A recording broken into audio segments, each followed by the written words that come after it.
Hey everyone, today we are going through Module 3. This week I'm not doing a Check Plus question. Everyone's getting a Check Plus.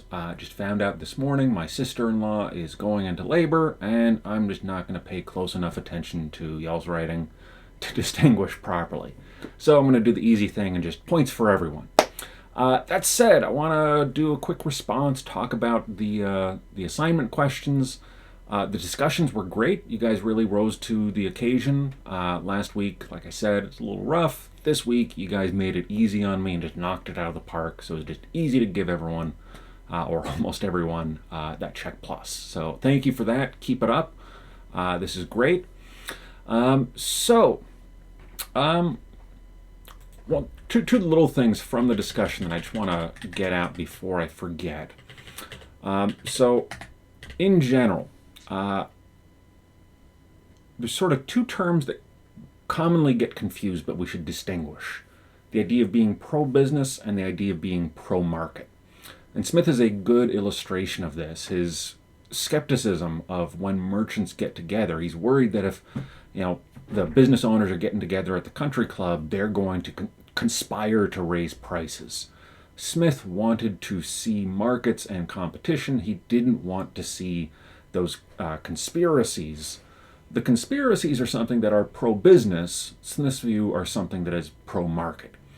So you'll often see people in sort of public discourse debate whether we should be pro-business or not, or is this political candidate pro-business or not.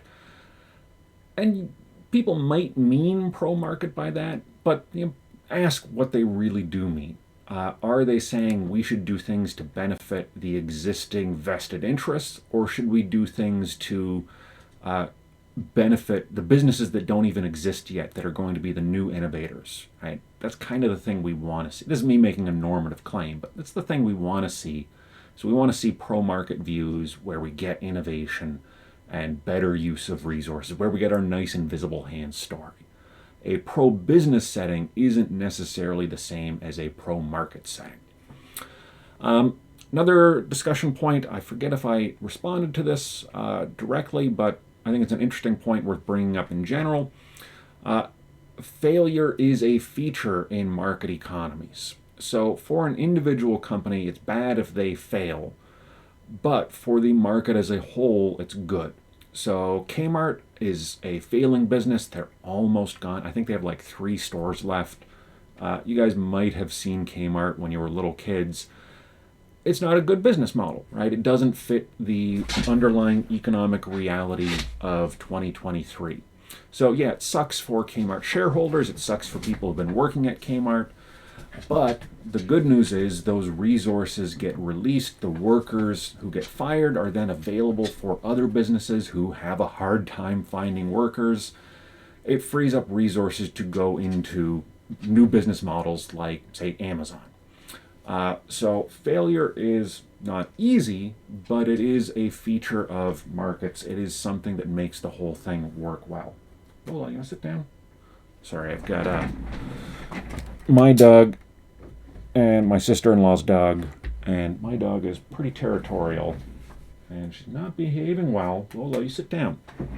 All right, so to the assignment. What is the invisible hand? Like I said, I'm skimming your answers. I'm not really looking that close, but I'm liking what I'm seeing. I'm liking what I'm seeing all around. The answers that I've stopped and lingered on have definitely deserved the check plus. So I feel all the better giving everyone check plus this week. That said, let me give my take on this. So the invisible hand, it's a metaphor for what we might call market forces. So, like, related to the next point, the idea of greed being good. Greed gets a weird, position in arguments. So in the last few years, we've seen things like inflation is happening because companies are greedy. Well, but why weren't they greedy 3 years ago?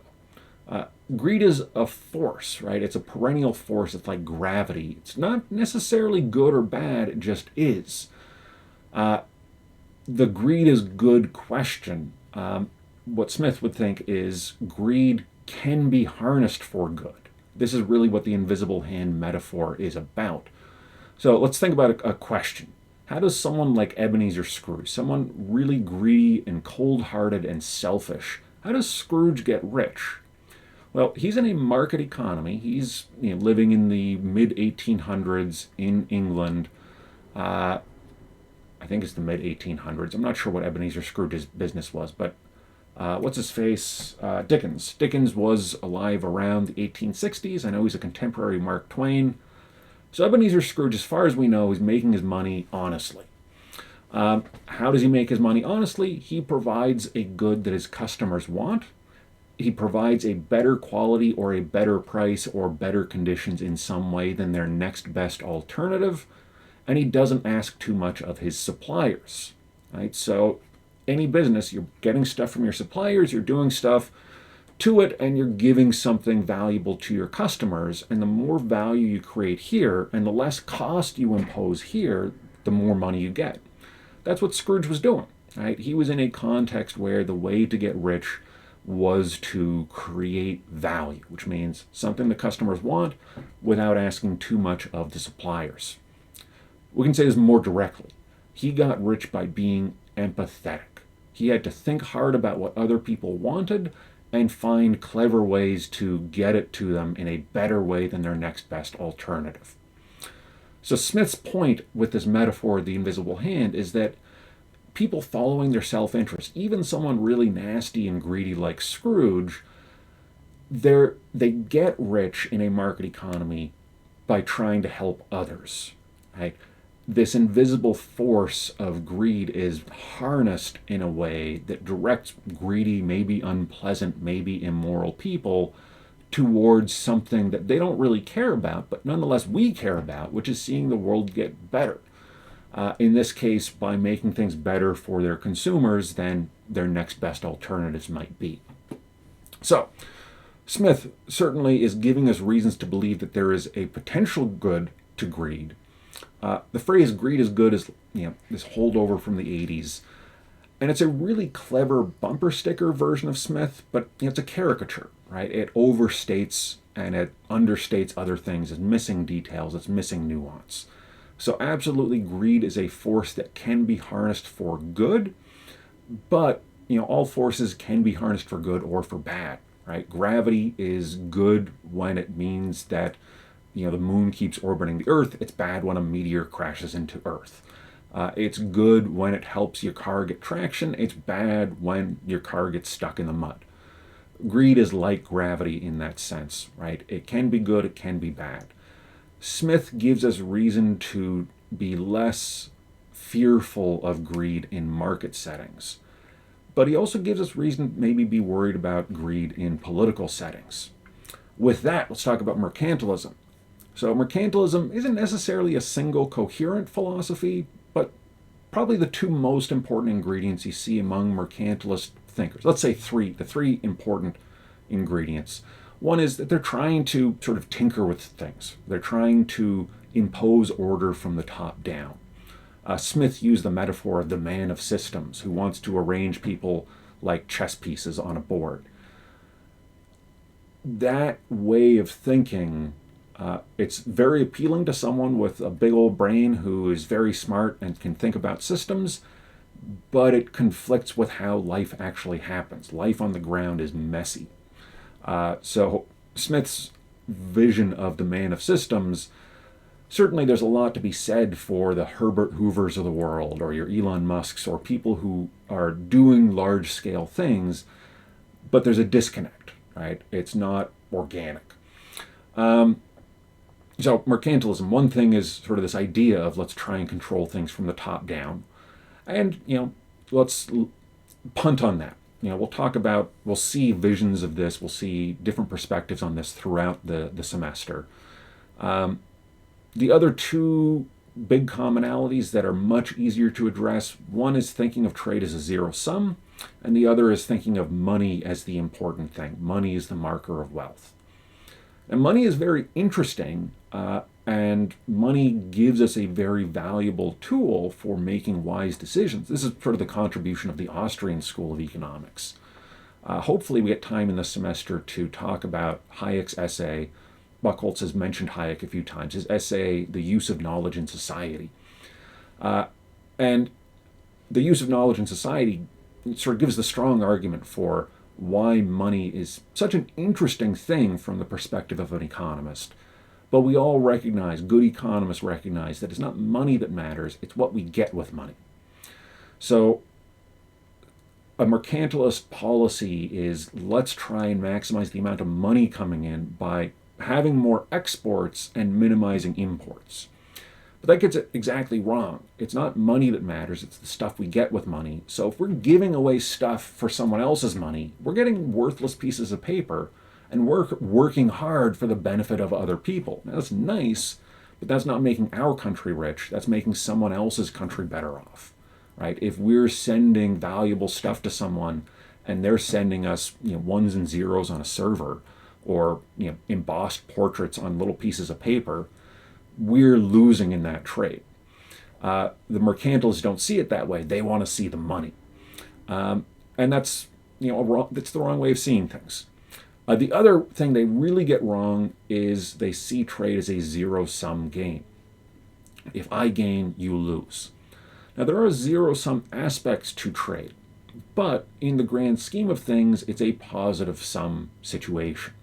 So, as an example, here's the last thing I bought is a Valentine's card for my wife, a reference to a classic Simpsons episode from back when the Simpsons were still the Simpsons. I bought this on Etsy for $5, $8, I don't know. It was some amount of money. Hypothetically, I would be willing to pay, let's say, $20 for that Valentine's card, because she's going to love this. This is a great Simpsons reference. So it's valuable to me. I paid less than that value. So how much did it cost this store on Etsy to make and sell it to me? Less than $1, right? Most of the cost was probably putting it in an envelope and mailing it off. Printing it probably cost on the order of like 10, 20 cents. So let's say it's $1. It cost $1, it's worth $20. Let's say $21, just so I can be lazy with the math. There's $20 gains from trade there. This is the positive sum.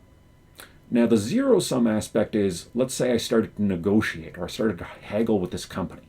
They say, we'll sell you this card for $20, and I say, I'm not going to pay $20, I'll give you $2.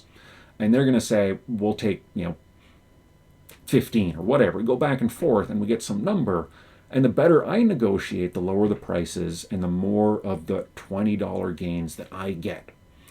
So that $20, that's a fixed pie that we're bargaining over. We're trying to see who's going to get the bigger slice. But if I walk away and we don't make the exchange at all, the $20 disappears. The $20 exists because they can provide something to me that is worth more to me than it costs them to make. Negotiating over the gains, that's zero sum, but the trade to begin with is positive sum. Mercantilists miss this. They focus too much on the bargaining, and they miss the fact that having something to bargain over is where the real action is. So again, thinking about international trade, between being zero sum and thinking more about money, they're thinking, when we make a trade, if there's some deal and I feel happy with the deal, I won, and the other guy must have lost. Well, why does the other guy keep coming back, right? Smith gives us the answer, and the answer is that it's a positive sum situation. So what is mercantilism? It's sort of this general view that we should try and tinker with the economy, especially messing with international trade, to try to strengthen the economy. What we need to do is to get more money and to send away all of our great exports while importing as little as possible. Smith absolutely obliterated the logical foundations of mercantilism, but it's still here. If you paid attention to American politics in the last 5-10 years, you've definitely heard mercantilist arguments. We got to do this. We got to worry about the trade deficit. We got to do steel tariffs. Economically, we know that these are terrible ideas. These are contrary to the basics of economics. Now, there are arguments, the national defense argument. That's another story. Smith talks a little bit about that. We see a little bit about that in the chapter, but the general starting point is trade is good. It creates wealth. And the more people we can trade with, the better. So why do we still see it? Why do we see these outdated views? there's two basic arguments. One is ignorance.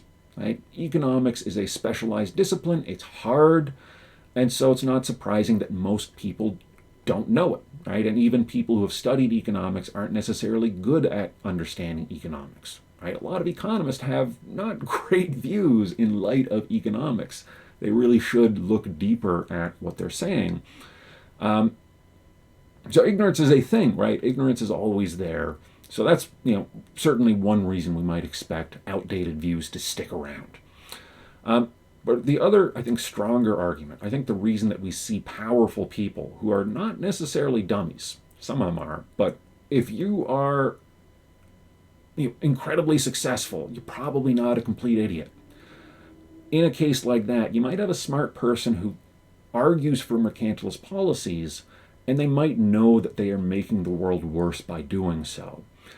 But they might have a strong enough incentive to make that argument. So when we talk about public choice theory later on, in Module 12, we will see more about why we might argue, or why we might expect a self-interested person to argue in favor of these views, which Smith so thoroughly blew out of the water. In any case, great work this week. You guys are kicking ass. I will talk to you in the future. Enjoy the rest of your week, and I'll see you next week.